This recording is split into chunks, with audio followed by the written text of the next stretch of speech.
What's up, guys? Welcome to Ecom and Beyond. This is your boy Anthony from Pittsburgh. Appreciate y'all being here. Nate's with us as well, but he had to do something, so I'm gonna hold down the fort, and we're gonna hijack his channel. So, if you were planning to do anything that's absolutely crazy, now is the time and the place to do it, because he ain't around to stop us. So, let's get crazy. I want to say what's up to a few people that are here, and obviously so does my cat. Back that feline booty up. What's up to Justin Jacobs? Good to see you, man. You are first in chat today. That means you get a broski point. So I don't even remember if Nate even came out with what the prize is this month on the broski points. So we'll have to talk about that when he comes back on. Got Sandollar in the house. What's going on, Ray? Got DC Sales, the master of the license plate. Showing some props to Nate's banner. Here's a pretty cool banner. You got the reselling addicts in the house. What's up, Jenna? How's my dude Jeff doing? Got Kimmy in the house. What's up? One thread at a time. I mean, we got to have you on one of these mornings. I'd love to interview you. We got Larry Lafferty in the house. What's going on, my man? Holding the fort down over there in Erie, Pennsylvania. Got Crocker's Lockers in the house. What's going on, John and Kimbo? Glad you guys are able to join us this morning. Had a real good time talking with you guys yesterday, so thanks for your time and for coming on and everything. Got Bargain Effect in the house. What's going on, Tommy? He's going to be listening while prepping for YouTube auction this afternoon. That's right, Tommy's doing an auction this afternoon, guys. Pretty sure it's on NASCAR Man's channel, so check it out and buy some stuff off Tommy. I had the privilege of doing a work and hangout with Tommy yesterday, and I bought some stuff pre-auction. So he's wheeling and dealing, guys. He's giving out them good deals. I didn't even have to pay shipping because I told him just to bring it to the meetup with him. We got Shane M in the house. What's going on, Shane? Good to see you this morning, bro. He's down for a party. Shane knows how to have a good time. Got Land Shark Picker in the house. What's up, Craig? Good to see you, man. Nice. Jenny says, Jeff says, what's up? Got Kelly, the Ecom Mom Ward, the mastress of the roundhouse kick. You'll mess with Kelly. She holds down the mean streets of Houston, Texas. Reseller Man, what's going on, man? Good to see you. Glad you're here. 1 p.m. Central Time, Tommy says, is the auction. So that would be, I don't know, is that noon or is that 2 o'clock? I think that's 2 o'clock Eastern.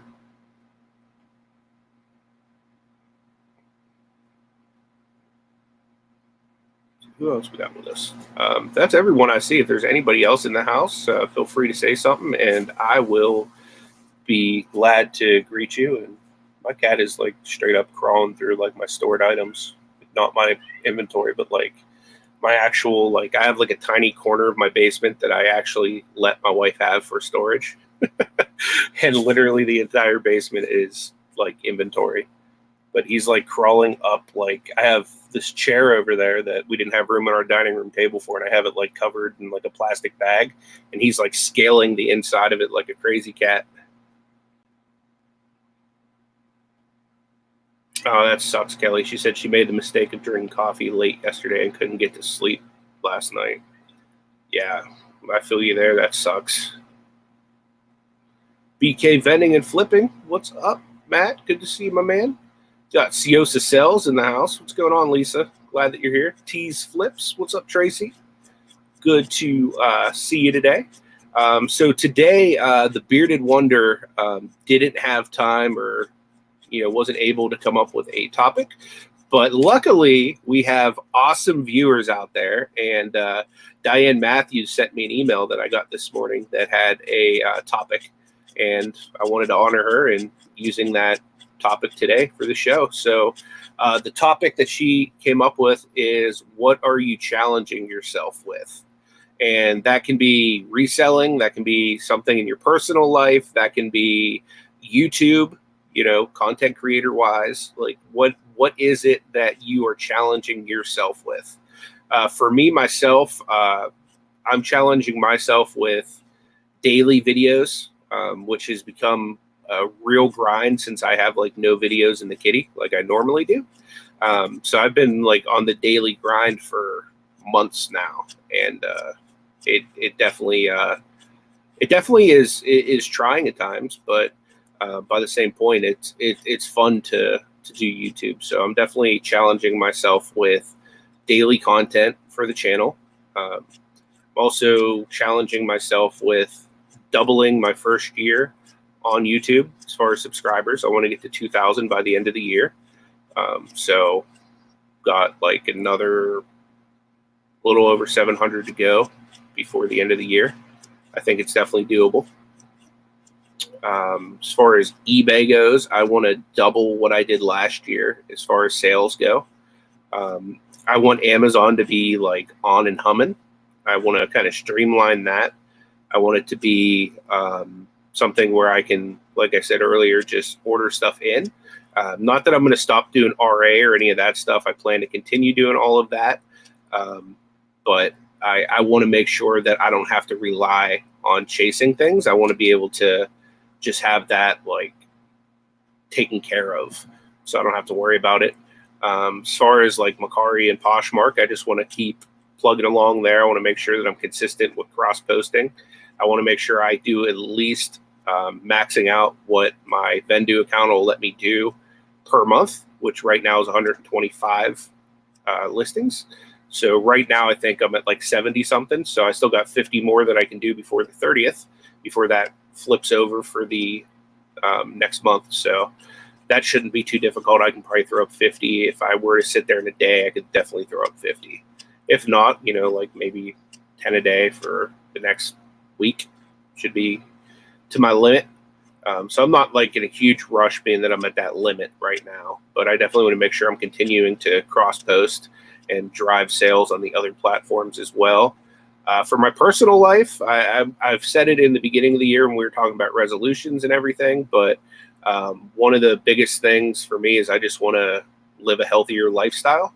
I want to drop the weight I need to get my 2 hip surgeries taken care of. And so that's one of my big goals for the year, is to really just start taking care of my body, since I've neglected to do that for 35 years. And I'm feeling the effects of it. So yeah, I plan to start taking better care of myself.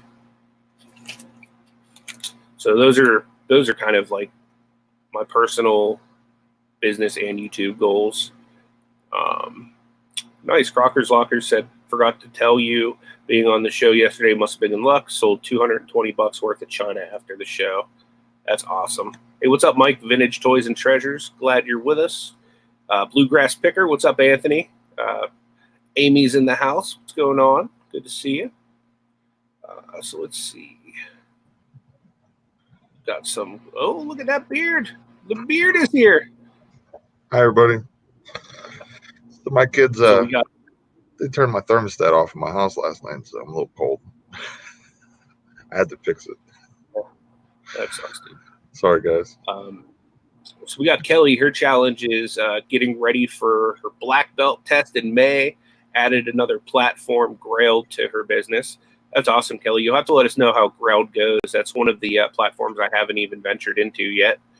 So I'm always keeping an eye on what other people are doing. But yeah, best of luck with the black belt. And being that you are the masteress of the roundhouse kick, I see you definitely acing that black belt test.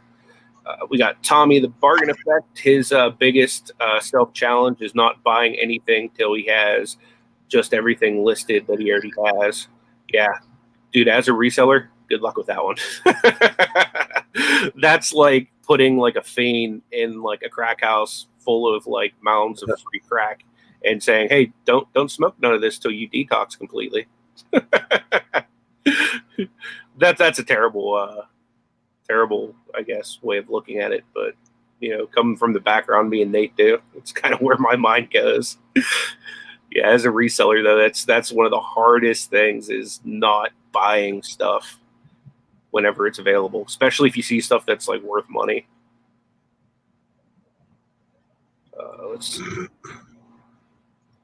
Dee says her problem is not challenging herself. Need to set goals and put forth effort to make it happen. Really not pushing myself at all, and it shows in my sales. Yeah, I know how that goes. So that's kind of how I was feeling with everything. Like I was just working, but not really, having like a plan or an outline of what I'm trying to do, what I'm trying to achieve. I'm just kind of all over the place, and I get kind of scatterbrained. So like yesterday, for example, like I came home and I'm doing my normal stuff. I'm checking on my stuff and everything, and then like I need to try and get better with some of the listings and stuff that I'm doing, and then I want to definitely trying to start cross posting too. So we have a request for you, Nate. Jen A has asked for you to get up and do some jumping jacks. It'll help you get them up. I ain't doing no jumping jacks. Come on, dude. I'll count them down for you. My belly's hurting this morning too, so that might not be a good combination. I just took a nausea pill too, so that was part of the reason why I needed a second to kind of get together here. Yeah. I want to say good morning to Lisa. Thank you so much for joining us. Good morning to Just Me, Kathy. Appreciate you being here as well. Looks like Mike says he has a big auction tonight at 7 p.m. on T's channel, Auctions for You. Guys, like we've mentioned in the past, if you're not subscribed to Auctions for You, T has a really awesome channel. She does auctions every day of the week, and there's a lot of good finds you can get at good prices there. So definitely make sure you go there. I know myself, I've sourced from her auctions before, and I've made good money. So it's a good way to source when you can't get out to source. There's plenty of people that they help on a daily basis there that they just are either handicapped and can't get out and source, or whatever the deal may be. So definitely highly suggest you check out T. She is really awesome. Yeah, I saw his auction preview. I watched. I kind of had to scan through it because I was at work and I just wanted to see what he was having roughly and stuff like that. And did have some nice stuff. So plush, some watches, some a cell phone lot, plush lot. Trying to think what else there was there. There's a bunch of different lots, a lot of jewelry. So if you're into any of that type of stuff, probably want to be there tonight. Get her done, guys.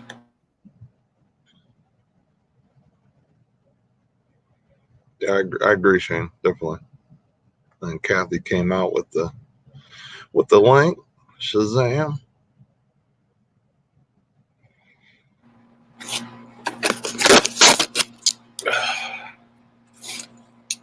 I like the idea of an auction preview, though. Kind of gives everyone an idea of what they like, and if you got X amount of money and you're trying to make sure you get your one thing that you want, you're not scared to bid on something else or whatever. So yeah, you're not holding back, and then boom, I could have got this or that. So there's a lot of nice plush. I think there's one of the plush was one of those Girl Scout cookie Build-A-Bears. Well, that's cool. I can't remember which one exactly it was, but it's pretty cool. What's up to Junking Data Girl? Thanks so much for being here. Good morning. Appreciate you being here. How's some eBay sales there, Anthony? eBay's been awesome. I did like $280 yesterday. I must be on the wrong side of the fence or something. I don't understand. You know what, though? Like, full transparency, I had one person account for like half of that. So, yeah, like I was on a working hangout with Tommy yesterday, and there's a guy in Ohio that literally went through. He offered me $50 on it was a golf bag that I had in a box and everything that I found at Goodwill. And I had it listed at 90, 20% off. It was like $69 or something like that. So he offered me 50, and I was like, you know what? This thing is huge. Like, how big this thing is. This was taking up like so much space in my basement. So I just said, screw it. I took the 50, and then he started making me offers on other stuff. And really the difference was like $3 here and there. So I was like, Heck yeah. You're like, if you buy off me, I'm automatically gonna like be willing to give you another deal. So he just bought like 5 items off of me, and I was like, sweet. And he did it like one after another. Thank you, Kathy, for putting Mike's preview up there. What's up to Thrift Beast? How you doing, Chris? Dude, next week, Chris, I'll be in Canada if you're free to meet up or whatever. I know that my wife was saying there's like a Disney store in Toronto, and I know that's where you live. So we're staying in Niagara Falls, but we very well might be driving through Toronto to check out the Disney store or whatever. So if you want to meet up, grab a meal or something, dude, let me know. I'm also going to be looking to bring my Amazon shipment there, and I wanted to ask you what the best way to, like, the cheapest way to ship a box and stuff would be within Canada. So Jenny says Thrift Beast will be on her channel at 4. Come on. What's up, Thrift Bizzle? What's up, Brian? Good morning. Hey, Brian. He's a local guy from my area. Nice to see him there this morning. Yep.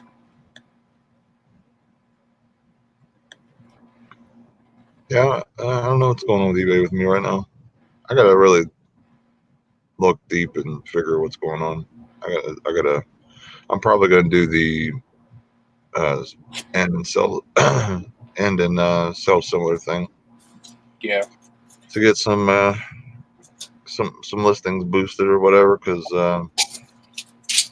I don't know. Some of my stuff is priced right. Some of it, it's a little high, but I mean, I do it that way on purpose. But yeah, the world will never know.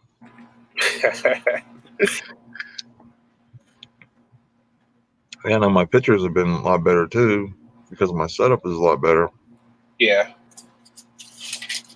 I haven't really seen like a huge little bump or anything in that either. I kind of just stay the same. Like eBay kind of keeps me like, hey, you stay there. You don't go above anywhere. We don't want you getting crazy now. Dude, I bet your sales will like really pop though come yard sale season. I think they stay relatively like the same. Like, I mean, maybe a little extra boost, but like, I didn't really hit yard sales as good, as much as I would. That makes sense, being that you haven't really like put the full effort into it. Yeah. Seriously, like if I were to show you like my numbers, like for my taxes, like month by month, yard sale season, dude, it's like through the roof, like triple what I have like in a month like this month. Like it's insane, dude. Like how much better my numbers are during yard sale season. Kelly said she saw the Patagonia jack yesterday on eBay. That's a pretty nice sell though. Yeah, Patagonia sounds good for sure.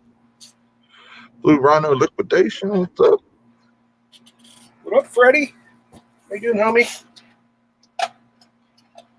Sorry to be weighing this thing right now, guys. I have to like run right after the show today because I'm going over to my dad's house because my stepmom's throwing away a bunch of stuff in their garage, and I'm gonna go pick it up and sell it on eBay.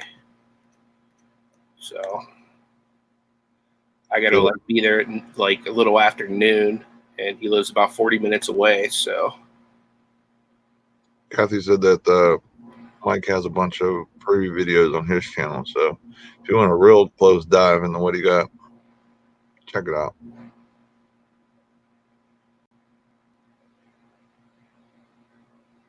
Yeah, free inventory is where it's at, Kelly. I get free inventory from my mom a lot too. I don't know if you guys have like relatives that will get you stuff, but my mom will like go over to like all of like she comes from 5 sisters, so she'll go throughout like my different aunts and like getting all the stuff that like my cousins or whoever doesn't want anymore and just like give it to me. Like she just gave me a PlayStation 2 that she bought for my nephews that they just never used. So like score, so she hooks it up. That's cool. Yeah, anytime you can get some free, easy, like here you go inventory. I mean, even if it's nothing crazy, but still some money or possibility with some cash. Especially in the wintertime too. Like, go ahead. Free inventory is good inventory. it's free, it's for me. A lot of the stuff that I think I'm getting from my dad is going to be like more flea market geared stuff, but I mean, it's free, so I'm still going to go get it. Plus, there's some local stuff. Like they had a bar at his house, and I guess my stepmom demolished it because she didn't want it there anymore. And they have like real expensive bar stools and stuff like that I'm going to get and probably sell local. And apparently, he has video games he's going to give me. Like he still has my original Game Boy from 1989. So That's awesome. hopefully, I can get that back. But I don't know. He's been hoarding that thing. I guess this is a little graphic, but he likes to play Super Mario Land when he drops deuces. So, so hopefully I can get that back and properly sanitize it. There's plenty of drop hours on that thing. Yep. And then I know he has a Wii, like the red version of the Wii with like the new Super Mario Brothers and stuff like that. I was 5 in 1989, Craig, which isn't that far off from 2. But yeah, I was born in 84. Yeah, that'd be 4. But I was old enough to be playing Game Boy. That's all that matters. Yeah, I'm hoping I got to go through my parents' basement, stuff I got, because I know I have a few gems down there.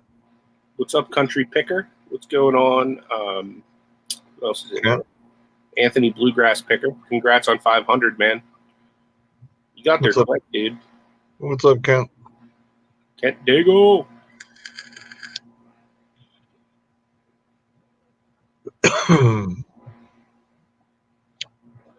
I'm start putting a barrier on certain things in my house, like my thermostat.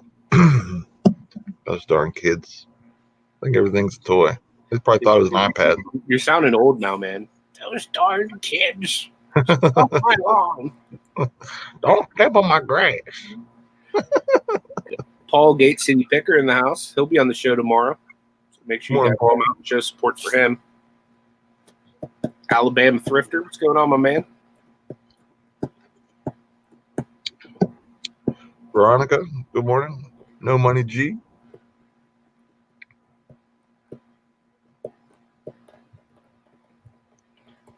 Kent is listing and picking.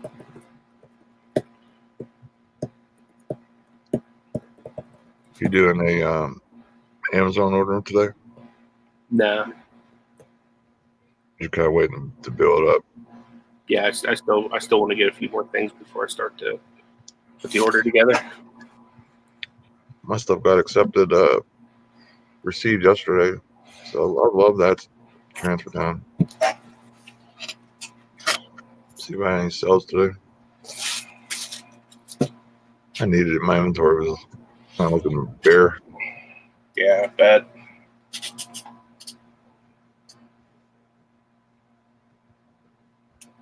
So as far as the topic goes, I'd love to hear how like a lot of you guys are challenging yourselves. We heard from a few people, but and if you're not challenging yourself, just say, hey, I'm not challenging myself. Because here's the thing, I think each and every one of us needs to, if we're going to grow our business, if we're going to grow as content creators, if we're going to just grow as people. Like you can't just stay stagnant all the time. You need to grow outside of your comfort zone sometimes. And I think that's what's good about this community is we can kind of like push each other to challenge ourselves and grow. Yeah, exactly. Like me and Anthony, we always try pushing each other constantly about stuff, and sometimes I have to hit the brake for Anthony too sometimes because he just goes a little wamped. Yeah. That's what's good about having somebody that that really cares about what you're doing and everything like that. They got your back and want to make sure you're not doing anything that would hurt your progress or build your business or whatever. So okay, Tommy.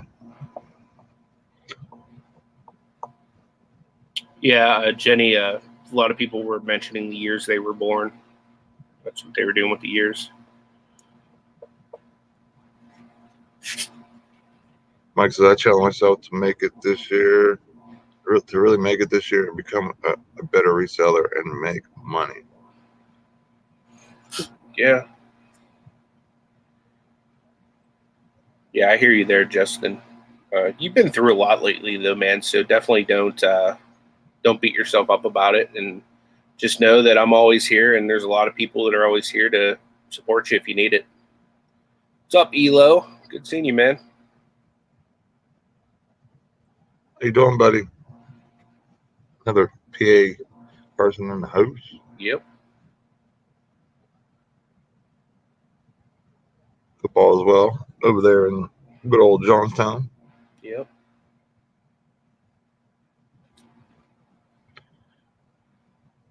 Yeah, but you gotta always push yourself. Got to always. You know what I mean? I think sometimes I push myself a little too hard.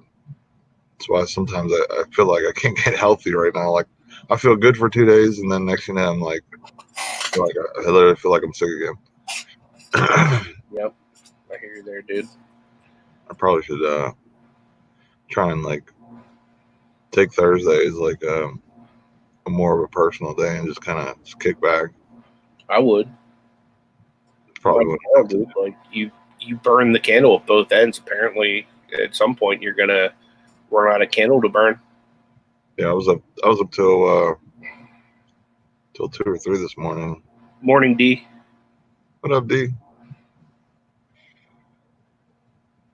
Good morning, Lynn. Perlini. Perlini, good morning. What time did you go to bed last night, dude? 3. I think there's 3.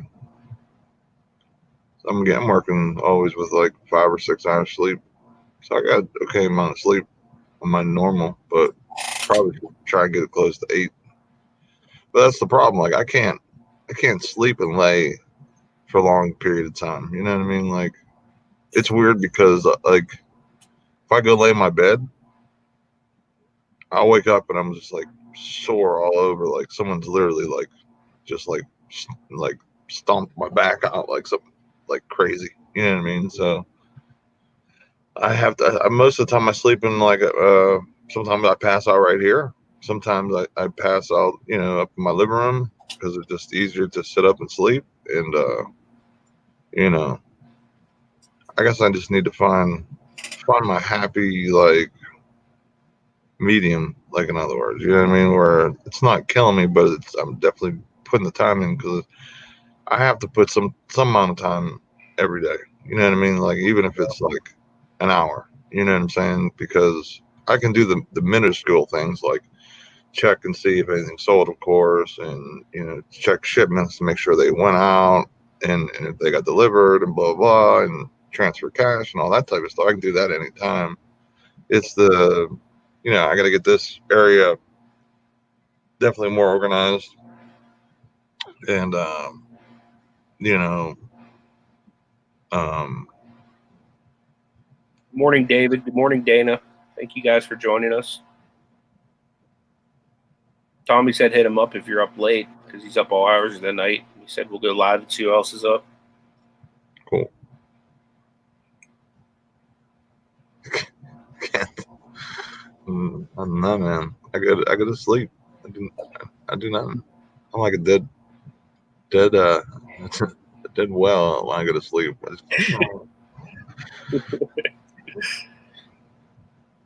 I just want to see a live of you like slumped over in your chair there sleeping. I'll have to get my wife to get a snapshot or whatever for you. All that drool in your beard. Yeah. That's probably why you got the lion tamer to get all that drool out. It'll be nice and caramelized right in there. What's up, Tommy? Tommy Bernard. Good seeing you, man. Morning, bud. Speaking of tricks, I used to love tricks back in the day. That's some good cereal. My wife has some tricks upstairs. She got the tricks with marshmallows. Oh yeah.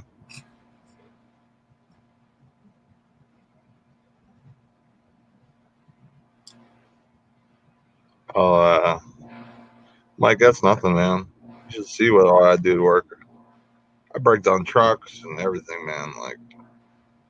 Like I was by myself Monday, and there was a truck that's a whole truck that has to get broke down from top to bottom. It was 50-pound dough balls in just a big, case or whatever.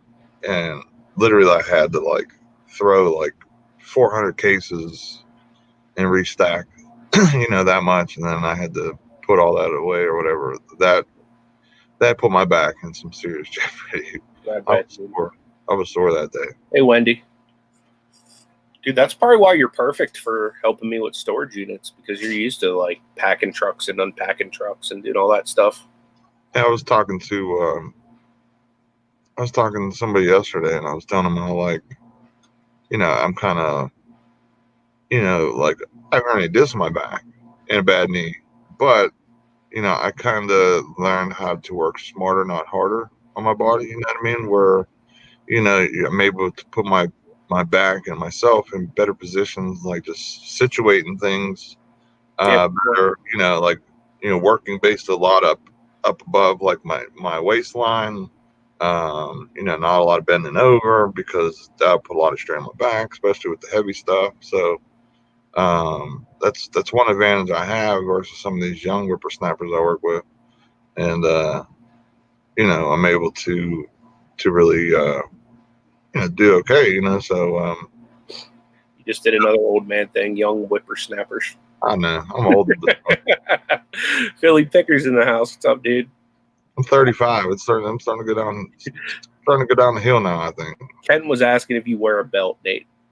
Nah, nope. Nate he's probably talking about like a weight belt or something like that, but I just imagine like a belt and Nate walking around the warehouse like sagging butt crack. Yeah. They probably think he's the bum crack picker there. So,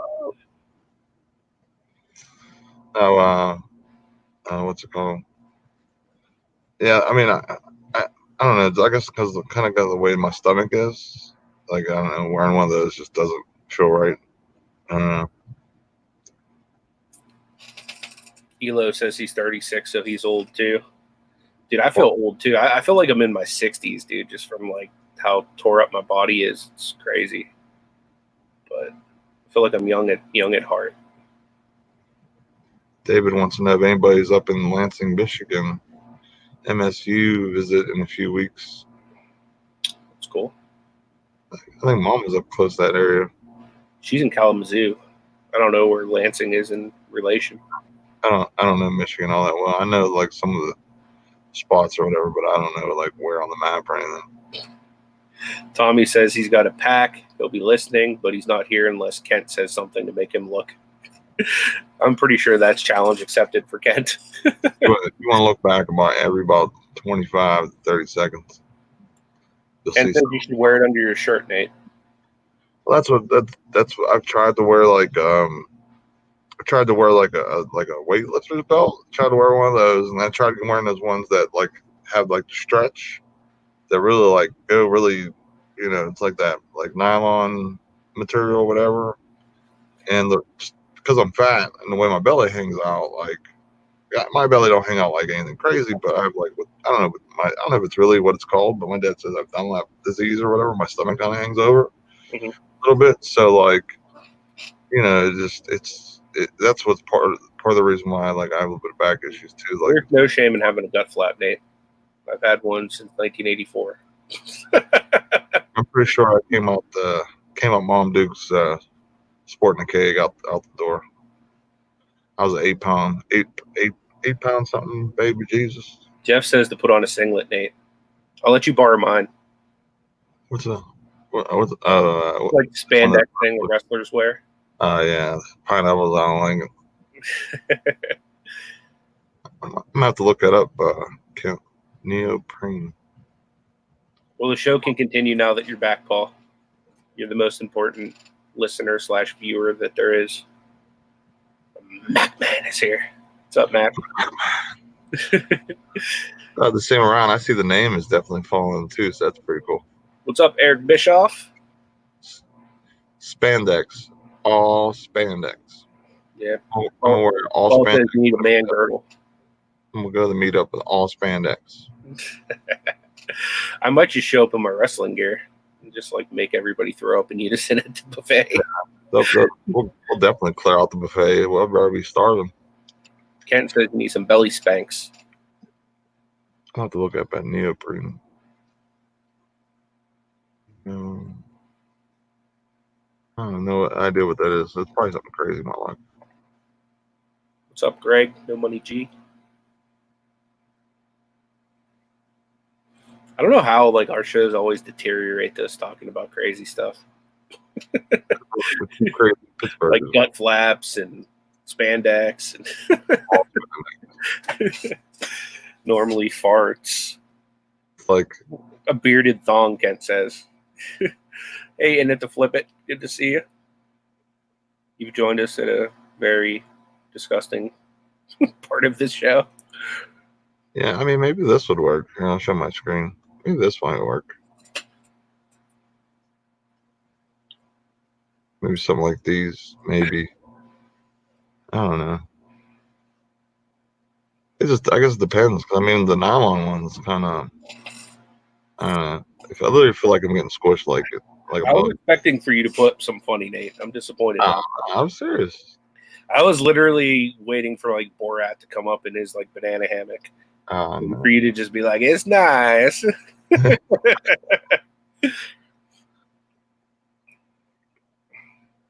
up, flipping goodies?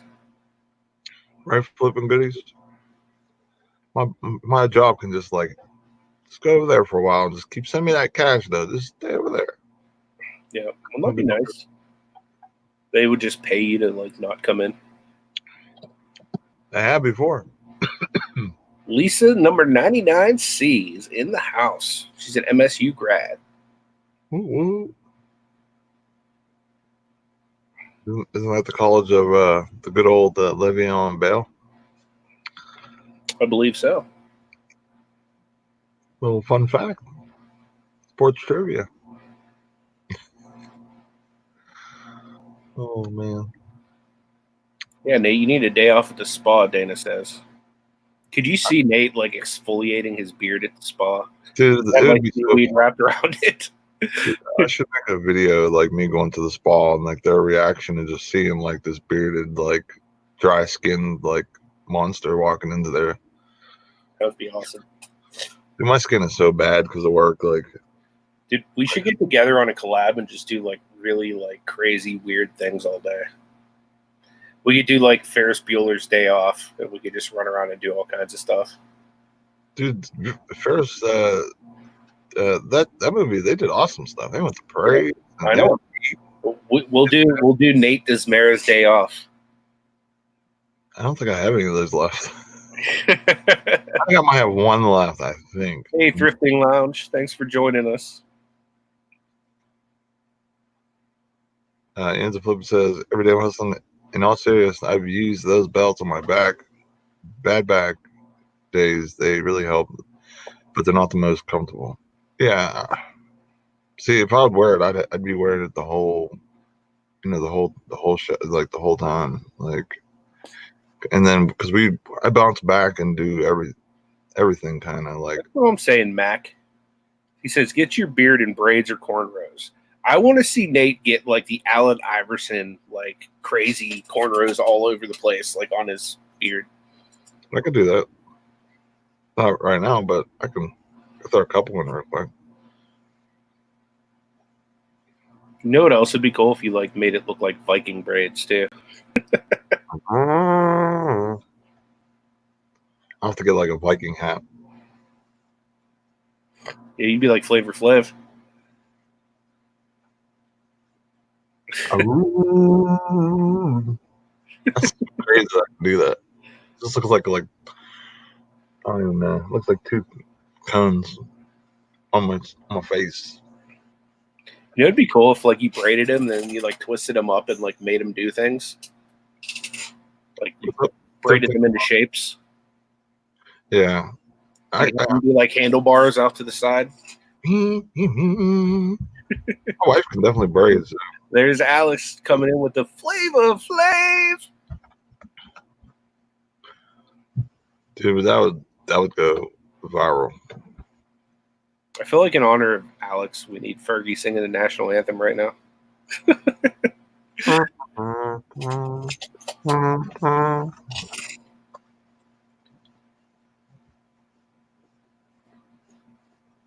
Everybody misses you, Alex, man. Yeah. They want to know when you're coming back for a few couple minute spots during the show every once in a while. The fans are going wild. Well, you're welcome anytime, Alex. I'm always up for an encore of Fergie.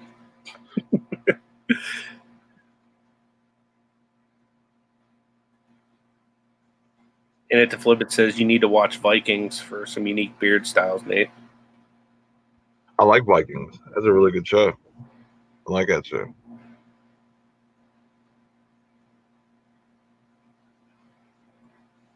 It's all good, Alex. We know you're busy getting yourself situated out in Tennessee. He's going to do Shakira and J-Lo now. I would love to see Fat Man try to do that dance. We already saw you doing the dance. Did I do the dance? Dude, I have it on my vlog from your house. Oh my god. You were live? Yep. So if you guys haven't seen, it's actually a very low viewed video on my channel. It's called Super Bowl Vlog. And there's a part during the halftime show where Nate's like over on the couch, like dancing around, singing Shakira. Whatever. That's all I can give you. That's just the preview, guys. Check it out. I've been meaning to get in touch with Kevin over there, Thrift Lounge. I'm gonna have him on the show. Keep forgetting to message him. So, Kevin, you have me on Facebook. Message me so I don't forget. I'll have you come on, but Nate'll forget, so just message him. Yeah, and it's not on purpose. That's for sure. It's just I got so much stuff going on. Yeah, it's a good thing and it's a curse at the same time. Hey, Paul, Gate City Picker, do me a favor, dude. If you can you send me a picture of you that you don't mind being used for the thumbnail tomorrow? Because I always end up picking like the grossest picture of people. So unless you just don't care. If you don't care, I'll just pick a random picture of you. Thanks for sharing that, Shane. Yeah, you'll get to see Nate in his natural habitat dancing to Shakira. In my bearded burrow. Yep. Yeah, you can email me. You can send it to my wife's Facebook or whatever's best for you, man. Right, Lynn? Crazy. J-Lo looks like she was the same age as she was when I was a kid when she sung "Ain't That Funny" or Jenny on the Block. Yeah. Her age there and back then look exactly the same. So either a lot of great products are being used or a lot of money being spent. One of the two, or probably both. Yeah, definitely both. But either that or she just has great genes. That's probably part of it as well. I salute J-Lo. And Shakira too. Shakira don't look like she changed either. Well, Shakira's not that old, is she? Well, she only popped up for a second. She did a couple songs and she just kind of disappeared. She did like a Pepsi commercial or something and she like poofed. Yeah. So I'm guessing so, but you never know,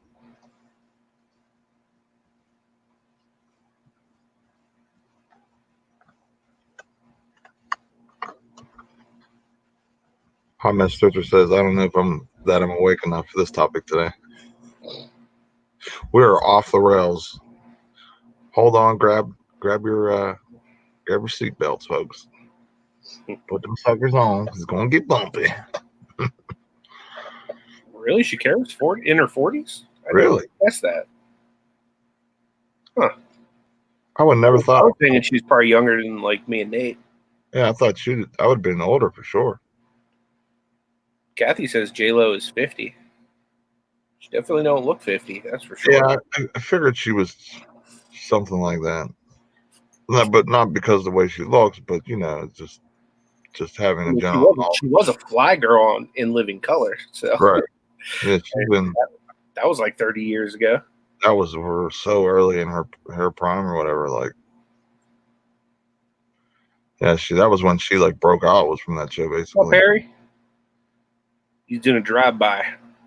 means a little something different in our hood. But thank you for stopping in. This whole place in Pittsburgh. There's ones like Anthony does, where he's just dropping off profits.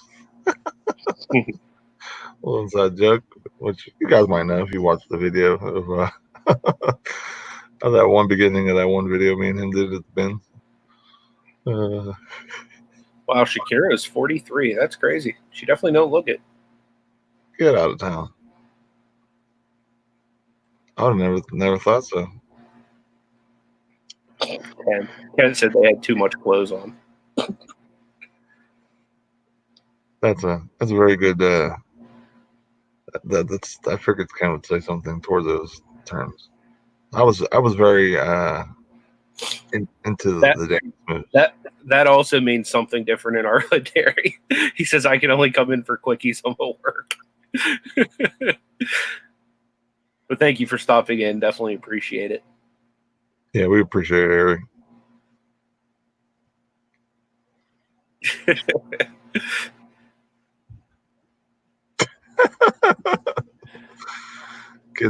Kids now have the internet. Yeah, I tell you what. Speaking of internet, my son he started racking up a bill on my credit card the other day. I was at work and he started buying all these apps for his tablet or whatever. Uh-huh. Like $20, $30, $20, $30. I called so fast because I think I get message alerts whenever. Yeah. You know, I call my wife. I'm like, get that off of him. She's like, what? I says the tablet. He's going insane. Because if someone racks up like $200 in charges, especially in digital thing, which are no policy, how hard that was. Oh my goodness. I said, listen, y'all just took my flip money that I'm gonna send you anyway. So come on, give it back. Dude, you can probably put some kind of a parental thing on there so you can't download stuff. Hey, Rachel, thanks for joining us. Good morning, Rachel. I'm pretty sure I did because, I'm pretty sure I did. I think he just knew my password because I did one real quick and easy one, and he's pretty smart. Like, if he sees you type one thing one time, he's typing it. Mm-hmm. Like, I've changed passwords on TVs and all types of things before, so he keeps finding out my passwords. He's like the Rain Man or something.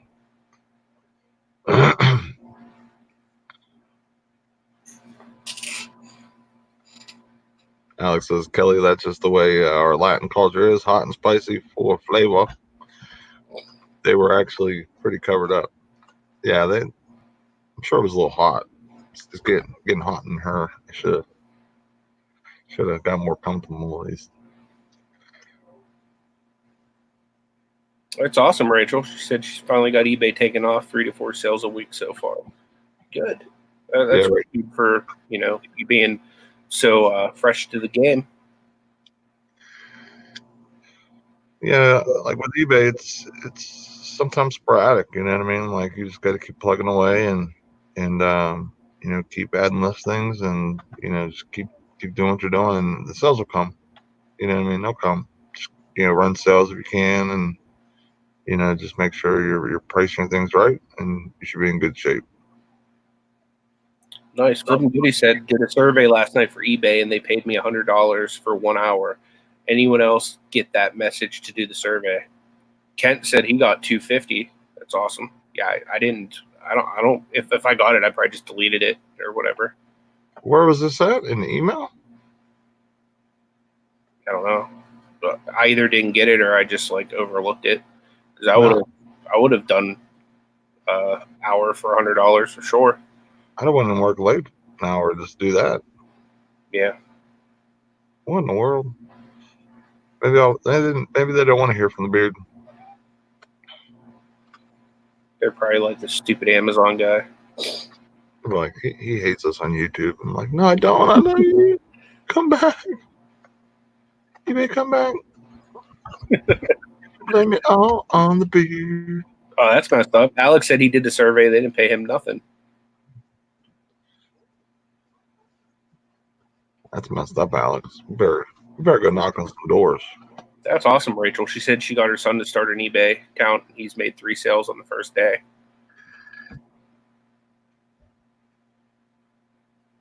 When was this sent out? Because I just looked through from now. Rachel said she did it and didn't get anything either. I'm looking from now to the second. I don't see anything. Let me see from eBay. Maybe it's all a lawsuit.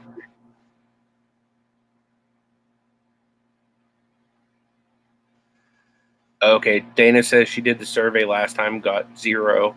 It says you have a chance to get money.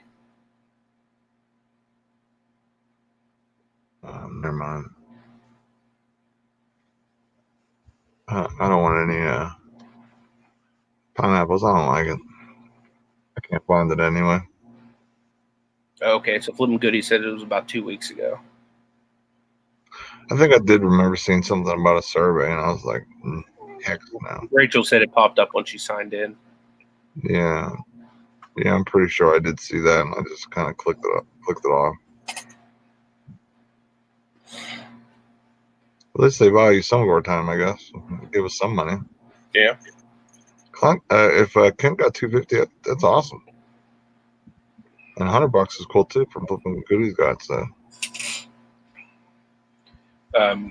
Amy wants to know if she sends you pictures of a radio, if you can tell her how much it's worth, Nate.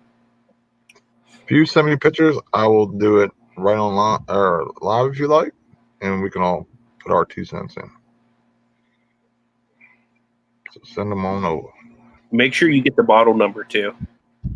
Yeah. Like for example, like if it's Sony, it'll be like Sony, and then it'll be like RV-1023 or something. That's just random off the top of my head. Yeah, like what Ken said, model number, brand. Yep. Alex said, on the bright side, I bought a scratch off yesterday and won. Never buy those things. Yeah. I'm usually pretty good with scratch offs and stuff, man. But I just, I don't know. I'm just always scared to put it in the pot because those things get so hot and cold for me sometimes. But usually I'll gamble some and I'll make like I'll buy one for somebody for a gift, and they'll hit 20, 50, something, and it'd be like a $5 ticket or something.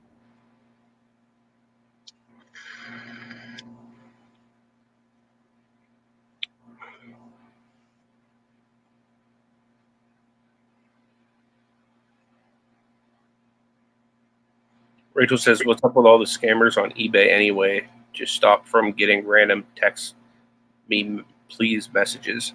Yeah, don't ever text anybody on eBay. If anybody ever wants to communicate off of eBay, that's against eBay's policies. You can actually be suspended or kicked off for even trying to put in information or anything like that. So if anybody ever asks you for anything like that, report it to eBay like ASAP and just don't deal with the person. Yeah, no matter what, do all your communications through eBay. Yeah. Everything. Keep it in there, and don't ever share your PayPal account, email or anything like that, because that's what they're fishing for, trying to get your info to either try and get a free item and be like, oh, I sent it to you, and they never sent it. Then because like you did that, you're totally not protected in any type of way. You know what I mean? Even if you have text messages from them, and you did it off there, and then like Anthony said, you can get suspended too. Mm-hmm. Which it's really hard to get eBay upset like that. So did you get these pictures yet, Nate? Let me see. No, not yet. Jamal.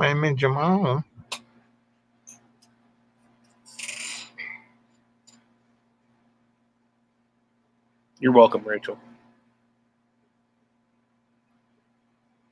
Yeah, I seen that, Paul. I seen that Sprint and T-Mobile merged. It was official last night. I was telling a couple people. I don't have their service. No. But hopefully, if it does, since they do merge, hopefully their service will get a little better on my area. Because I like sometimes their deals are better than AT&T or Verizon, but See, like their connections sometimes out this way are a little shaky. Cause I'm a little bit out in the boonies, not like in the city. Yeah, dude. I wish you lived a little bit closer to the city. You'd be a lot cooler. Right?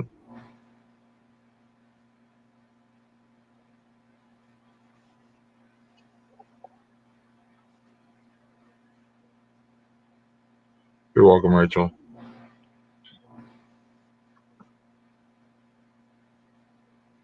Kelly says we just moved from Sprint to T-Mobile. Yeah. Now you guys, Welcome back. you guys are basically the same company now. So I'm hoping that helps you because now they have all their towers. See you, Harry. Shared or whatever. So Hey, Myra. I got some pictures now. She says, "Good morning, Anthony, Nate, and everyone enjoying the bromance." Definitely burning over here. Yep. Oh. What's going on? Oh, that didn't work. All kinds of stuff on your desktop there, Nate. Hold on. Why did that not work?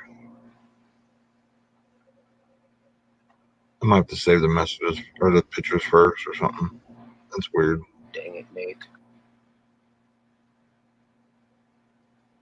There's all the hashtag damn it Nates in the chat. I know. It's not my fault. Yeah, but it's fun to blame you. I know. It's all my fault. I'll take full.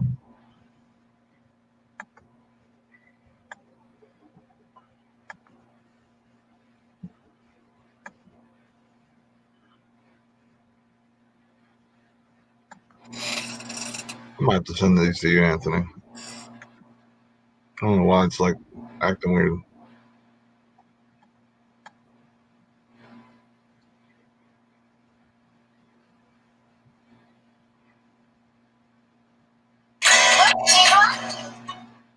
What in the world?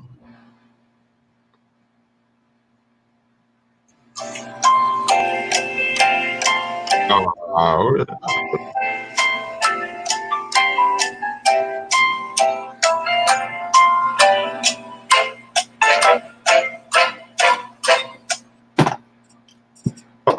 was about to get down. All right, I think I got it now. You see it? Sylvia, Sylvania? whatever. Yeah, Sylvania, SRCD159 PL-E. So, let me pull up eBay. I'll look that. I'll do the comping for you. Okay, so still might help if I spell it right. Vania. What was the model number again? SRCD159 PL-E. PL-E. Yeah.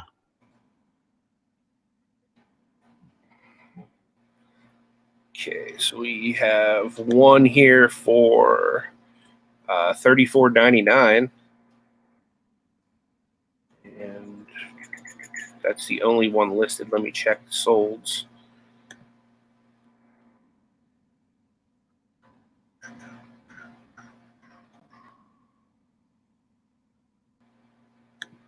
Nothing for solds. So you have one listed at $34.99, no solds. So if I were you, I would list it right around that price. Yep. Probably not going to move quick, being that there's not any solds, but you know. Someone might be looking for a head unit and some speakers, and I was like, hey, how about it? Yep. But just for future reference, all you gotta do is type in like the Sylvania and that number, and it should bring up, comp. Rachel said, Anthony, if you're still adding to your prayer circle. My mom fell before Christmas, is now in a nursing home, and she hasn't been eating for weeks. So we have a meeting tomorrow, and we have to make decisions. Oh my goodness. Yeah, sure, Rachel. I will definitely put her on the list. What's her name? Write that down real quick, since I don't think Kelly's in the chat, because Kelly's like normally really good about reminding me these things. Write it down. Where's my pen at? Okay.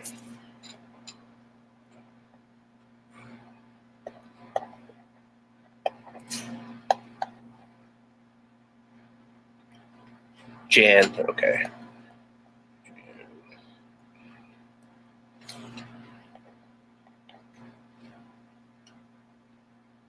Do you have any injuries from her fall? Did you break anything or anything like that?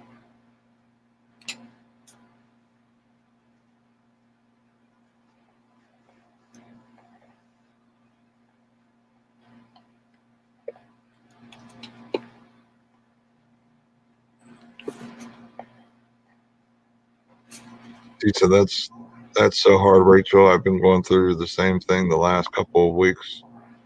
I hate hearing this stuff, guys. I'm so sorry. Hi, Georgina. Head injury and dislocated shoulder. Okay. I'm going to continue to pray too.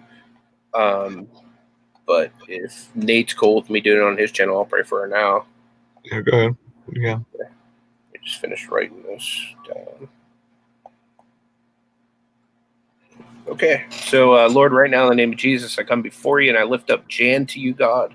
And I just ask, Lord, that you would just reverse the effects of this fall, Lord God. I ask that you would touch her head right now, Lord God, and whatever part of her brain has been scrambled, Lord God, I just descrambled in Jesus' name. And I ask that you would just realign her shoulder, Lord God, so that it would be useful again. And I just ask that you would just remove all pain from her, Lord God. I ask that you would restore her appetite so that she would eat and properly nourish herself so that she can become strong again.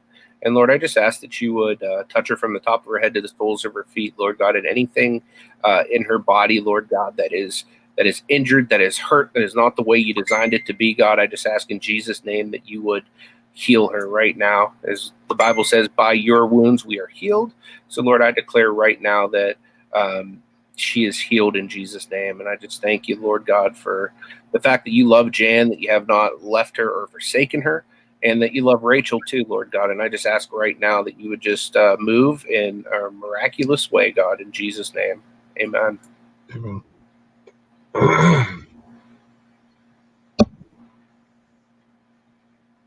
You're welcome, Rachel. Hey, Georgina. What's going on?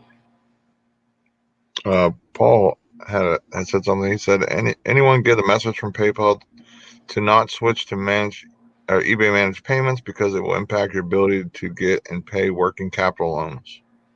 Yowza.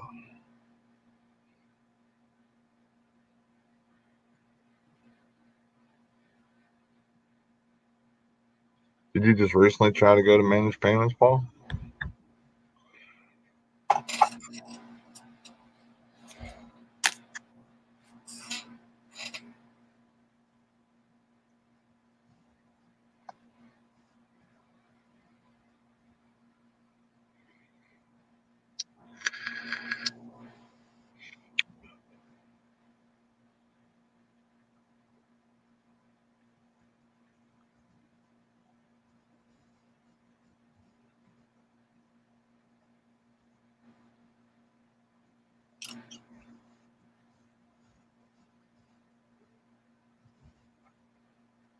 Okay, so you have a loan right now.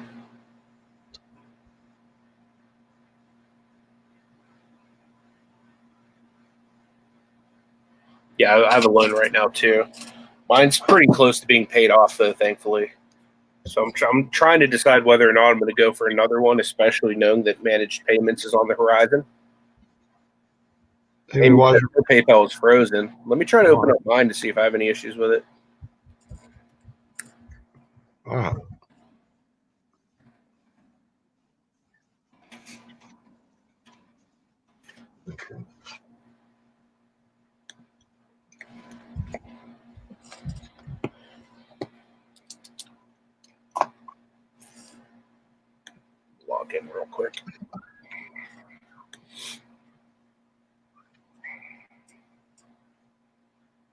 Important message about your loan.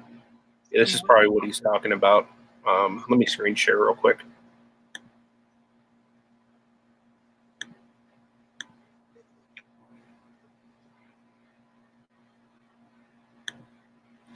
It says this when you log in. Important info about your loan. eBay's new managed payments program may impact your ability to use your PayPal working capital. Please read the most frequently asked questions to understand any potential issues that may impact your current loan to future access to additional loans. Learn more, maybe? Okay. Important information about your PayPal working capital loan. Learn how eBay's new managed payment program could impact your ability to use PayPal working capital. Frequently asked questions. Will I be able to automatically repay my PayPal working capital loan, as always, if I opt into eBay's managed payments at this time? If you opt into eBay's managed payments, even when PayPal is included as a checkout option, loan repayments will not be automatically made from your eBay sales, and you will need to repay your loan manually. With eBay managed payments, eBay will manage the end-to-end payment experience on the eBay platform, and individual merchant sales will no longer be visible to PayPal due to configuration of eBay managed payments. That means that even when PayPal is included as a checkout option for buyers, PayPal will no longer be able to see your sales to deduct automatic repayments from your eBay sales. If you decide to opt into eBay managed payments, you need to repay the loan manually and will need to call PayPal Working Capital Merchant Assistance at this number, Monday through Friday, blah, blah, blah, to discuss repayment options. Will enrolling in managed payments at this time affect my future access to PayPal working capital? Enrolling in managed payments, even when PayPal is included as a checkout option, will most likely affect your future access to PayPal working capital in two ways. Because your individual merchant sales on eBay managed payments will not be visible to PayPal due to configuration of the eBay platform, these sales cannot be used to either repay your existing loan, underwrite future loans, as loan amounts are impacted by the volume of your sales you process with PayPal, and that PayPal has visibility into. So essentially what they're saying is you can't, if you're on managed payments, you can't do the working capital loans because they won't have access to your stuff. Are there important terms within my current PayPal working capital loan agreement that I should understand if I were to consider eBay managed payments? If you're invited to opt into eBay managed payments and decide to do so, you will not be honoring the terms and conditions of your current PayPal working capital loan, and this will be in default due to the configuration of eBay managed payments and terms you agreed to. Maintain PayPal as your preferred payment method set forth on business websites and or checkout options in no less favorable position as provided the date of this agreement. Not take any action to discourage PayPal use or permit event to occur which could have an adverse effect on the acceptance, authorization, or use of PayPal purchasers of the business products or services, or allow any event to occur that can cause diversion of the of the business PayPal sales proceeds from PayPal to an other entity. 3, conduct business in a manner consistent with past practices. So yeah, I guess if you got a working capital loan, you agreed to these terms already, which going through the managed payments would be a conflict of interest for PayPal, obviously, because then you're taking money out of their pockets essentially, because they can auto debit it when you're going through PayPal. What is PayPal doing to provide access to future financing options or opportunities, in light of eBay managed payments program? They say, we truly value your business and are working diligently on modifications to PayPal working capital so that it works in an environment that considers sales processed with eBay managed payments. PayPal is also working to make alternative financing solutions available that will continue to help your business thrive. We will keep you updated as new capabilities and features are released. In addition to providing access to business financing, PayPal allows you to sell globally with peace of mind due to our best-in-class seller protection program. With seller protection, we are there to help make sure things go well even after checkout by safeguarding your eligible sales against fraudulent buyer claims. With PayPal, you can accept payments in 100 plus currencies, withdraw funds to your bank account in 56 currencies, and hold balances in your PayPal account in up to 25 currencies. We hope you will stay with PayPal. And if it's up to me, guys, like I would just I love the working capital loan. It's been awesome for me. So the only way I go to managed payments is if I'm forced into it personally. But now let me actually go into my PayPal account and see if I have an issue with it being frozen or anything like that, like you were saying, Amy. But yeah, there's the 411 on the actual working capital loan and everything like that.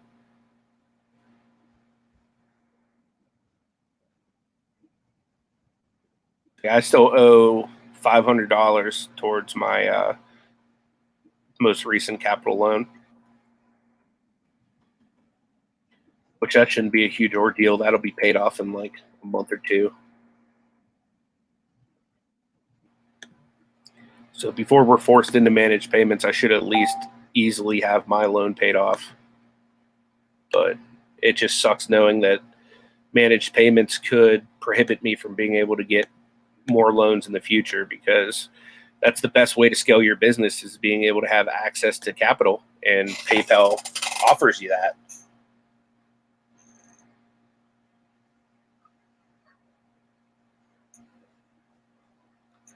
Yeah, I think eventually we're all going to get pushed over to the eBay managed payments. Now, if eBay comes up with, working capital, that might be, a good opportunity to move over. The thing I'm concerned with the whole eBay thing is, for example, like this past month, like has been a crap month. You know what I mean? I've been sick. I've had gout. I've been, up and down with sales. And, like if I didn't have, money tucked away in PayPal that I could use for shipping, that could be a problem with managed payments. Unless you have money on hand, you can't just use your money right away to pay for shipping and stuff like that. So that's a concern I have. What's up, West Max Gary? Good to see you, dude. I heard that they're going to fix that, and I believe GSP as well, not being able to be a choice. So, hey, Robin, nice to see you. So that will all be, soon, I guess, fixed. Freddie said he thinks he heard that sometime next year they're going to be making everyone switch. Yeah. I know a lot of people have just done it now just to kind of get used to the change, but I have no plan on switching until I have to, because I am a managed payment customer. So for me, it's easy just having them automatically deduct my 15% from every sale, and then not having to like worry about, okay, well, how much do I need to save to pay my loan back this month? Or, you know what I mean? Like, it's just much easier just to have that stuff automatically come out. That's one of the few things that I like really, really, really, really love about eBay is that, I was able to get paid right away. You know what I'm saying? Yeah. So if I'm sourcing and spending a bunch of money, then I go, okay, well, I'm going to count at least a few eBay sales to kind of help me get through the week, for stuff I need just to get to the, towards the end of the nitty gritty before pay and my Amazon job. So like I always count on that at least a little bit to kind of pull me through, because I pushed so many chips forward into the pot. So, yeah, I mean, I try not to, try not to do too much like that, but it just happens. Wife needs this, kid needs that. Next you know, you're broke till Wednesday.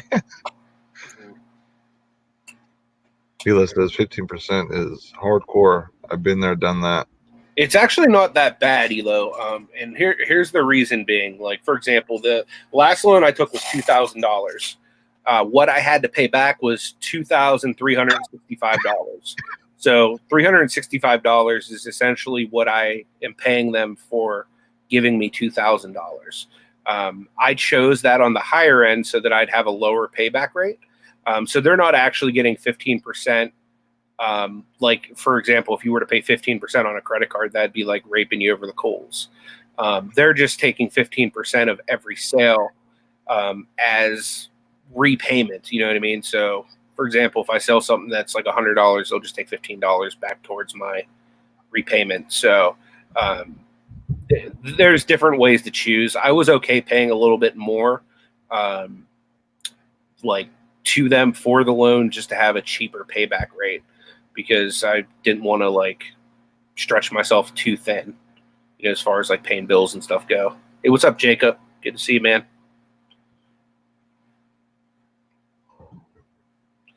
It's Rachel. It's like I just can't fully shake this like little bug I got. Like every couple days, I get like this. Maybe I gotta go to the hospital or something tomorrow, or see a doctor. I don't think so. So Elo had a 10K loan at 15%. That's not bad. That's a heck of a loan. Yeah. They must really like trusting like that, Elo. I guess because my business is considered new, because I just signed, did all the paperwork and everything, the first of the year. I don't have enough time in business to have one, which is hilarious. Not sure which one of us you're talking to, Kathy, but I know for a fact I'd be down for the chair if Nate's not. Yeah, I think you can have it. I want to get a racing chair. I need one. I need a really, really good chair. My wife promised me one for my birthday. What's up, Justin? Good to see you, man. So I'm hoping to get one here shortly. What's up, Grimes? Good to see you.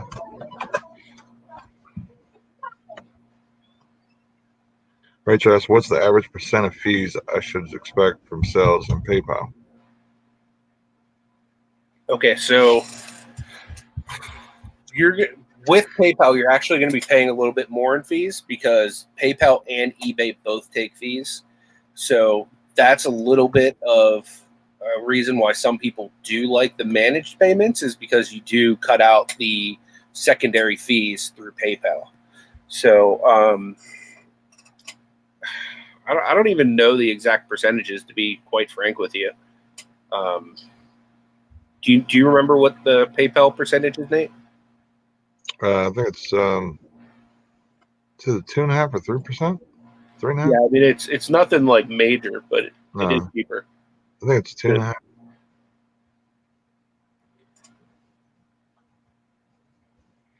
Let me look it up real quick. Okay, 2.9. Thank you, Freddie.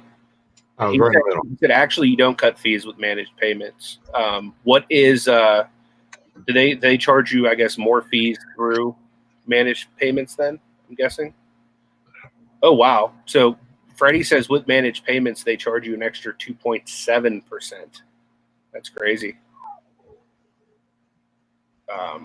And to flip it to PayPal is 2.9% plus 30 cents a transaction. So thank you so much for sharing that.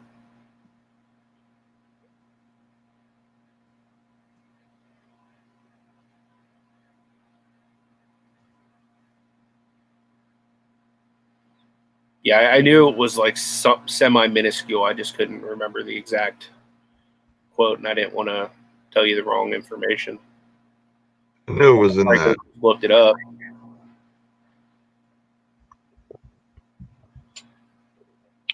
Yeah, that's what I'm talking about, Alex. He said he's been thinking about getting a loan, $2,000. I would make at least double that, so I wouldn't mind paying 15%. It's free money.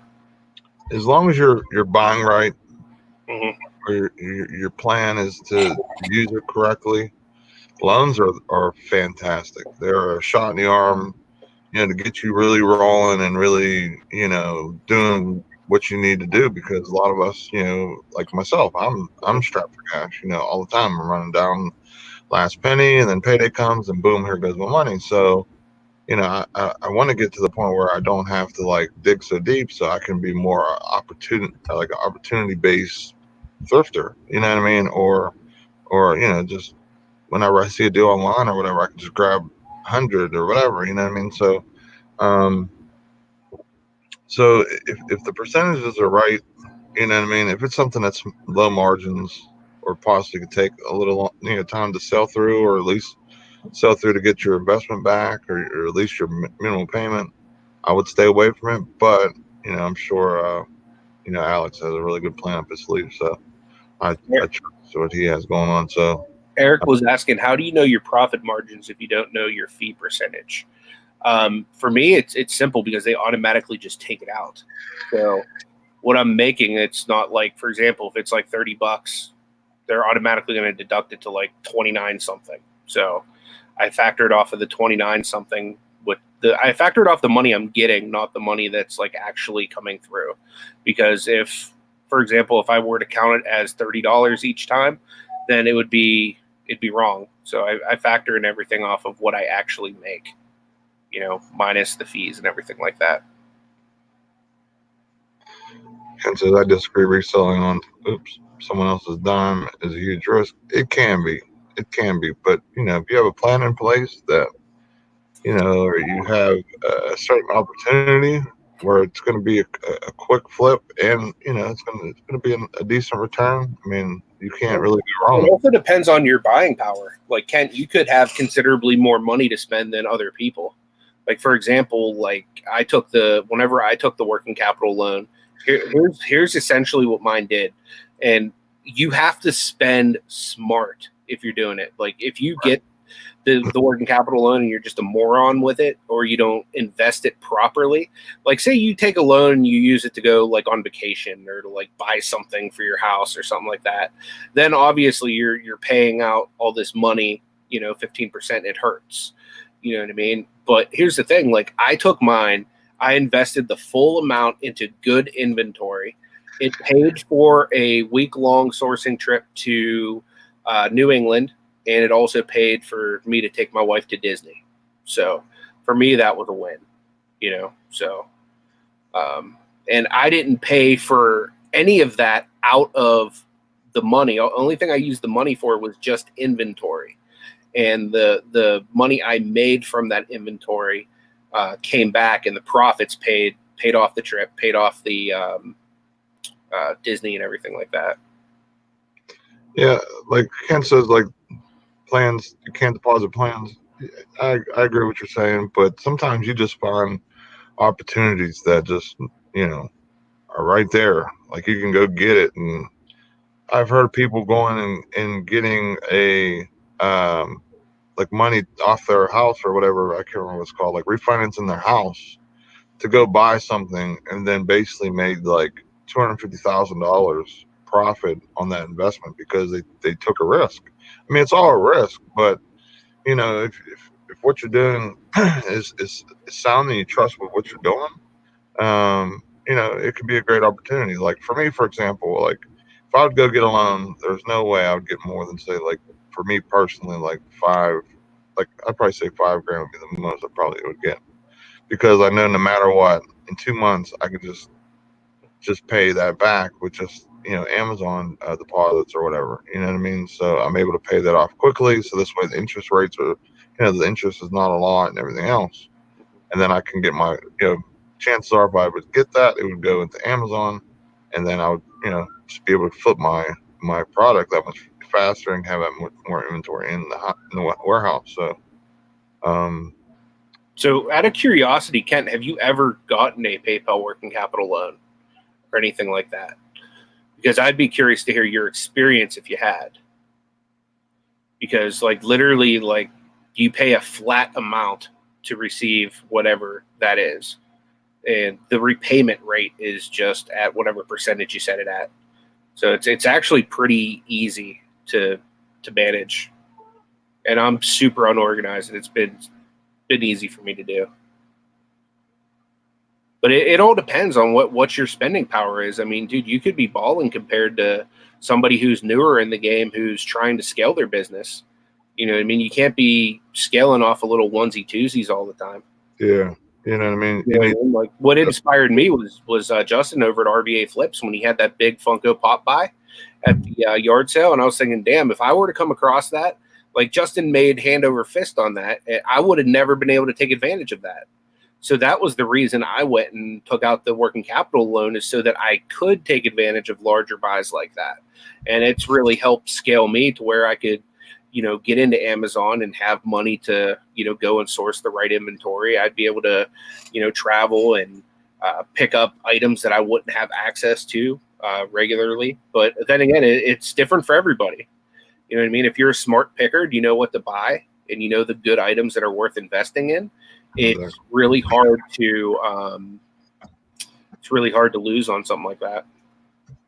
Yeah, I mean, also, we all do this because we don't want to work for somebody else. You know what I'm saying?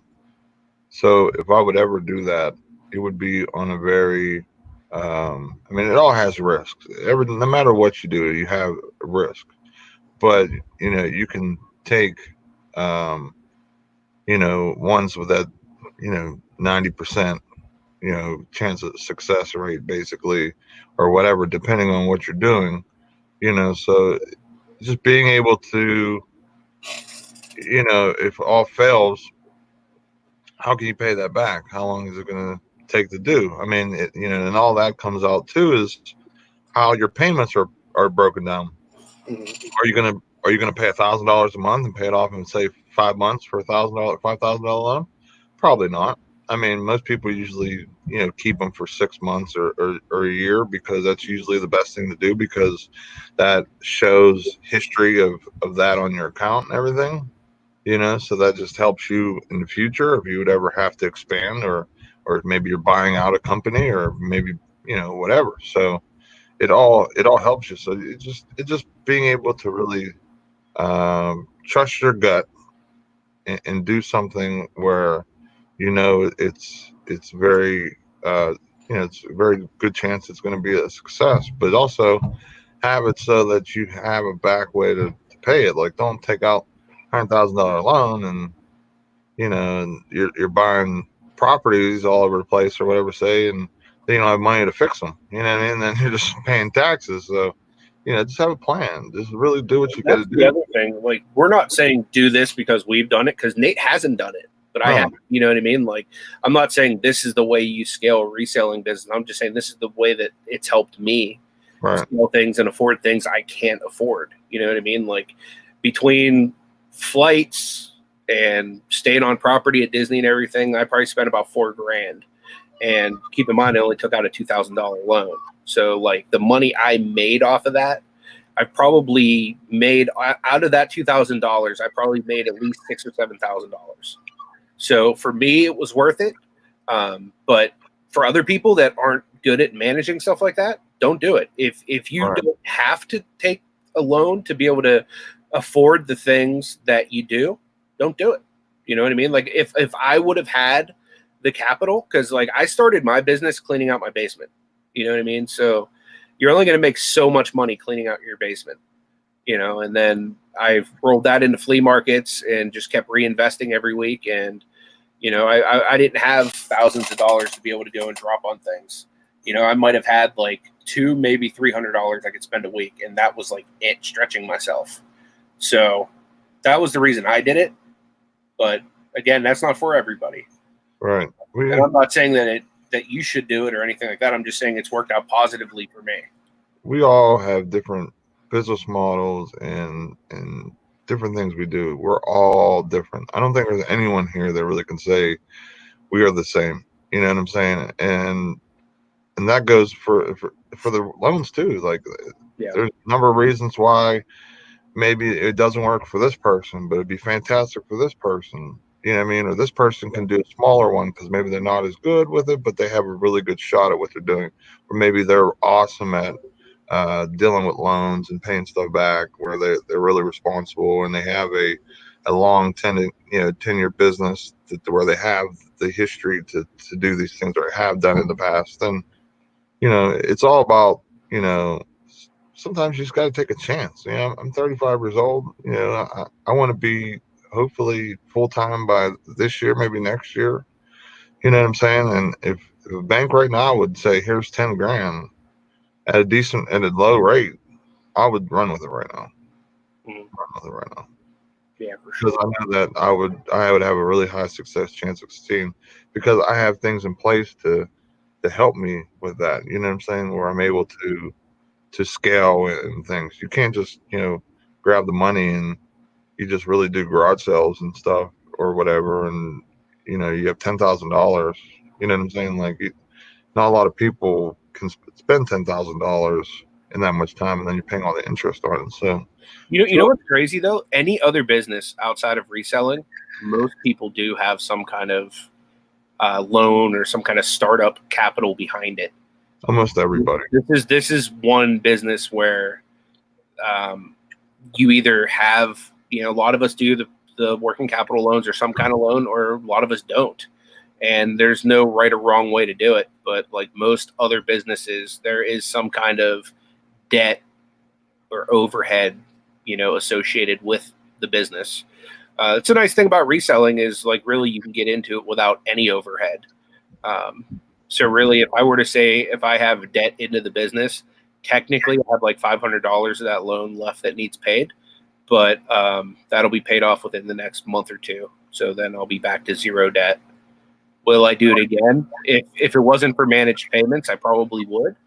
But with managed payments on the horizon, probably not.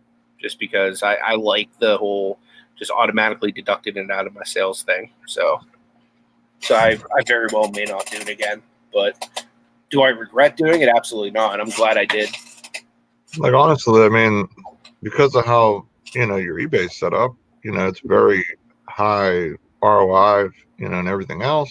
And the only time you're paying it's when you make a sale with eBay.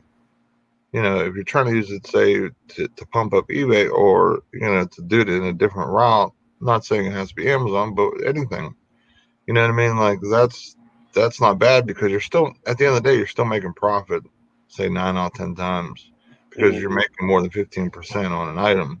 You're probably making 65, 70%, depending on what it is, you know what I mean? Because it's a lot of bin stuff and yard sale stuff and just different things that you picked up along the way. So some free stuff. So, Hey, Maggie Doodle.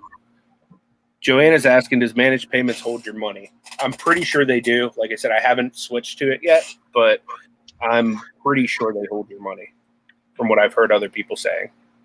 I guess it's basically like Amazon, how they, hold your payments for X amount of time. I don't know if you can do like a deposit, like, hey, I want my money now, and they deposit to you in 2 days, or if it's just a 2-week schedule, or what the case is. But yeah, they definitely hold it in some type of fashion like that.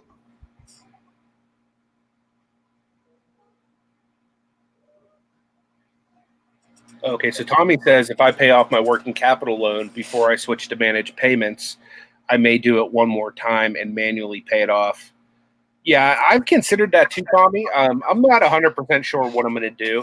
It's just going to matter of what cash flow is looking like, to be honest with you. That's really the only thing. Here's a good question. Yeah, absolutely, it has 100% because I got stuff that was really in demand and more expensive. Like I bought things that I had to pay up for, where normally I wouldn't pay up for stuff because I was strapped. You know what I mean? Like I wouldn't be able to source the rest of the week. So for me, that $2,000 made a huge difference because it gave me the buying power I needed to be able to buy larger items and to be able to go and get items that normally I would be, I don't want to say too scared to buy, but be too worried about having too much money tied up in one thing, if that makes sense.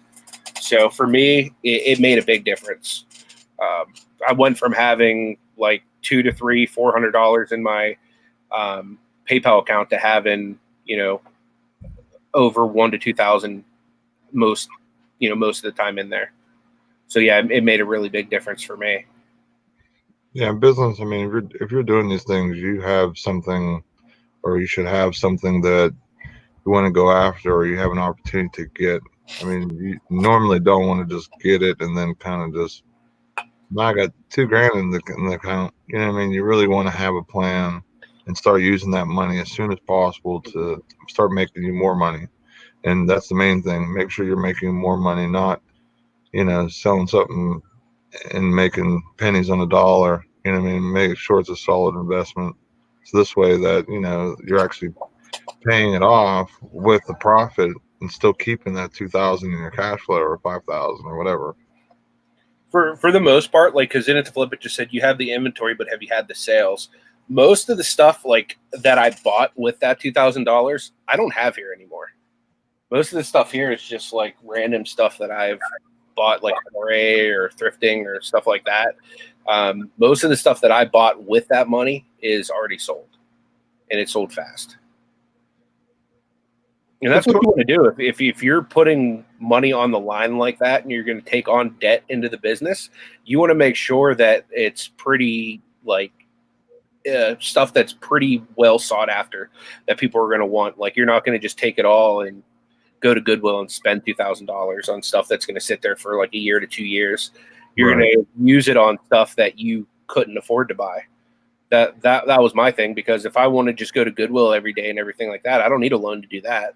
You know what I mean? Like, if I'm going to live out of the bins, I don't need a loan to do that, But to get bigger buys that are more sought after, then I did need a loan for that. Like if you meet like a person that has like a bunch of like Nike sneakers or something, or it has a collection or whatever, I mean, that's the stuff you want to get, where it's like, you buy it for say like $5 and you're making like $50-$60 a pair or something like that, where you're really making an awesome, turnaround. So again, you just have to be smart with it. You know what I mean? Like, everybody knows like what their limits are, and what's a good buy, what's a bad buy. But essentially, if you're taking money out against your business, you want to make sure you use it on something that's going to definitely like expand your business, and not just your regular everyday run-of-the-mill stuff. But I mean, I don't know, to each their own. Like I said, some people are going to be adamantly against it. Some people are going to be adamantly for it. I fall somewhere in the middle because it's worked for me. But was I like crapping myself a little bit in the beginning? Like, thinking, did I just screw myself? Yeah. But then I was just smart with it, and it worked out. Hey, take it easy, Paul. We'll see you tomorrow. Make sure you guys come and support Paul tomorrow. Later, Paul. Yeah, like Brandon, like Shane says, Brandon used it on a trailer so you can go to storage units. Perfect use of the money. It's buying stuff that you normally, can't buy with cash right away, because it would basically eat all your money. You know what I'm saying? But if you have bargain effect, Tommy used a lot of his to get his t-shirt business off the ground, and now he has a whole new revenue stream. Some weeks he even slacks on the reselling side because he's so busy with the merch. So, I mean, could he have done that with just his regular eBay money? Probably not.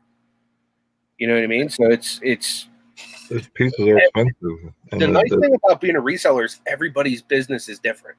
Everything's going to cater to whatever your preferences are, whatever your skills, whatever your strengths are.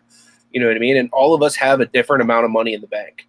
So, like, for example, if I had like a good amount of capital built up, I never would have even considered going for, some kind of a loan. But for me, like, a good portion of what I'm making has to go back towards the house too. So it's not like I can just keep turning over everything that comes in. I have to give my wife money every week too.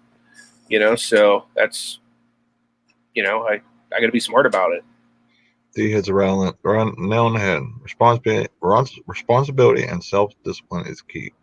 Got to have those two things, because if not, then you're just going to go rampant with it. And then next you know, it's like, hey, where did that go?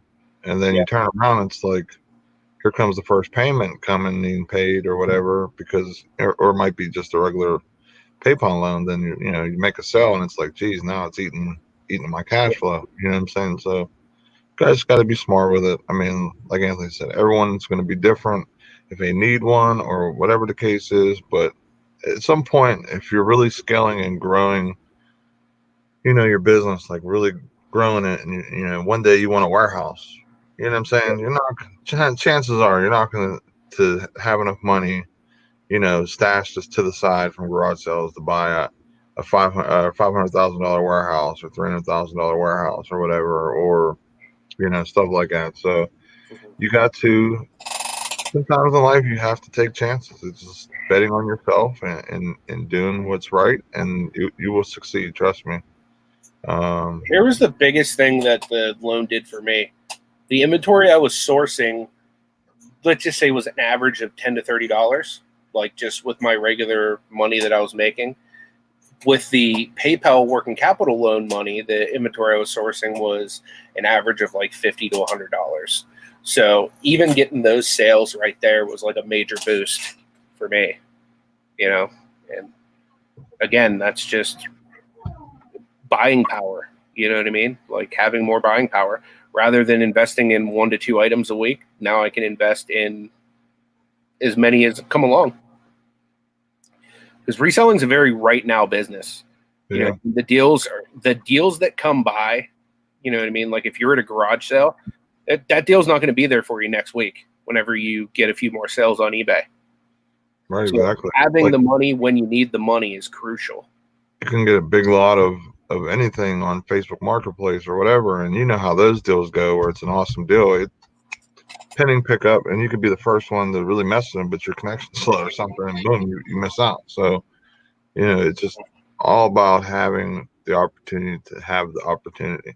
You know what I mean? Yeah. Do the right thing, have it where if I really need it, I can click this and give myself a little shot in the arm of some cash flow, and Mhm. now I'm ready to go. How long does it take for it to get deposited once you say you start the process and everything? Because I've With never done PayPal, it. Yeah. instantly. Oh, you get it paid I got instantly. off the phone with them because they called me about it. When I got off the phone, I checked and it was already there. There you go. I mean, Like instant money.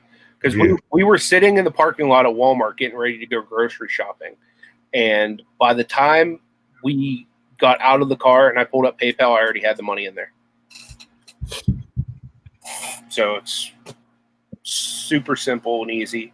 Like I said, I don't suggest everybody do it, but if you're needing to get to that point where you don't have the money to scale, do it. If you want to wait years to get to that level, wait. I don't care. You know what I mean? Like everybody's situation is different. Even where you live and source is different. You know what I mean? You might not be in a great area for sourcing, or you might be in like the mecca of sourcing. You yeah. know what I mean? Like it's different for everybody.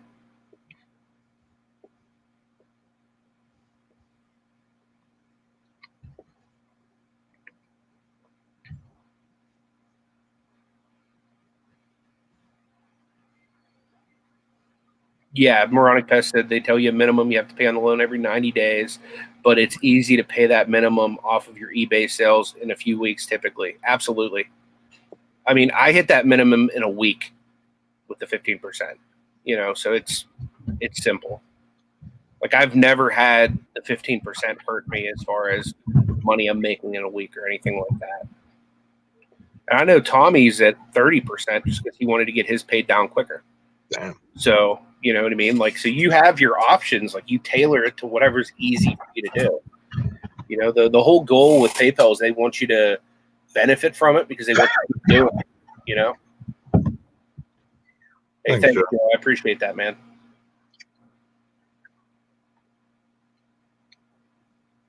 Yeah, just understanding your situation and trusting yourself and doing the right thing and having the opportunities. If you have all that stuff together and you've been doing this for a little bit, a couple years or whatever, and you really feel comfortable to really start pushing in a different direction, or having more inventory, or setting up your basement or warehouse or whatever. Like for me, for example, if I put in money to my basement, it's all a tax write off because I'm improving my conditions for my workspace. You know what I'm saying? So stuff like that can help me personally. Like I can have a lavish little space down here, do the walls, and because I took out the drywall and I'm going to replace the drywall and really, do it nice down here. And, having that as a write off is awesome. Mm-hmm. Yeah, Shane M says the more money you make through PayPal, the more money they make. It's a win-win for both sides. I agree. Rachel said, "What's the minimum PayPal loan you can get?" It's either 1,000 or 1,500. I can't quite remember. But you could always call PayPal and ask about it, and they'd be able to give you all the information and kind of walk you through something that makes sense. Like when you got your $2,000 loan, what was the minimum thing for 90 days, roughly? Like 100 something, I think.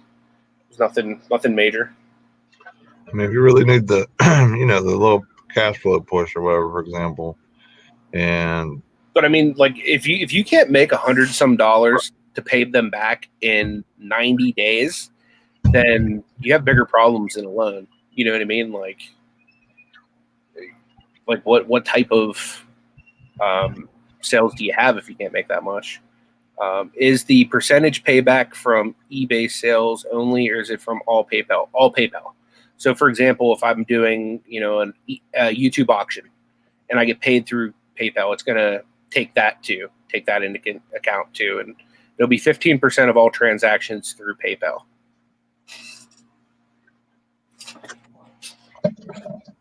But again, that 15% isn't. They're not getting 15% of everything that you have necessarily like you would on a credit card. They're the only money that PayPal makes in this transaction is it's $365 on a $2,000 loan.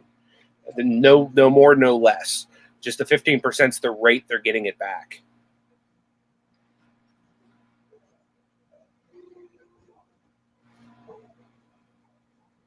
MacMon says, I have a question for you guys. I have a bunch of public about 40 DVD wrestling. I'm selling. All cases have water damage. I took pictures of the disc and the case. Do you think should take a picture? Of what? The disc itself? Like, I don't know. What? I don't know. I'm having a little trouble with that. MacMan. I would show all damage. He said, should I take a picture of the cover? What you can do as far as the covers is you can just like lay them out, or you can do like one of those photo collages. I don't know if you saw how Lonnie did the not magazines, comic books, how he had like collages of all of them laid out. Since you only have 12 pictures, that would be probably the way to do that. But definitely make sure you show all of the damage. That way people know what they're getting into. Yeah, for sure. You always want to keep yourself protected. Yep.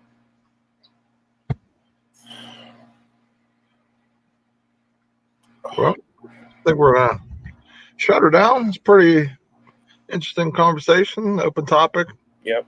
Pretty cool. Jenny was right. See, sometimes you don't need a topic. Look at Moronic Pet right here. This right here, that's a freaking deal. He said, I paid $68 for a $1,500 loan. That's pretty darn low rate. Absolutely.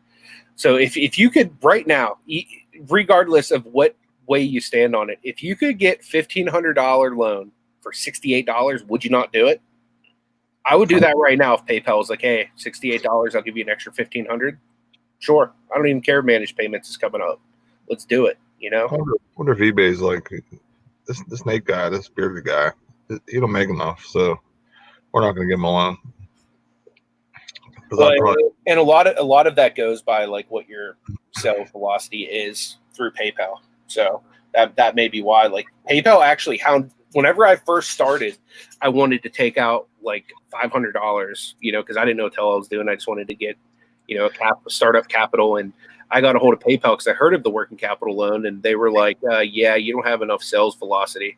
And then I forgot about it. And then like a year later, they got a hold of me and they're like hounding me, like leaving me messages, emails and everything, offering me the loan. And then finally I was just like, you know what, I'll take it, and I took it last August, and like, I haven't looked back. It's been great for me.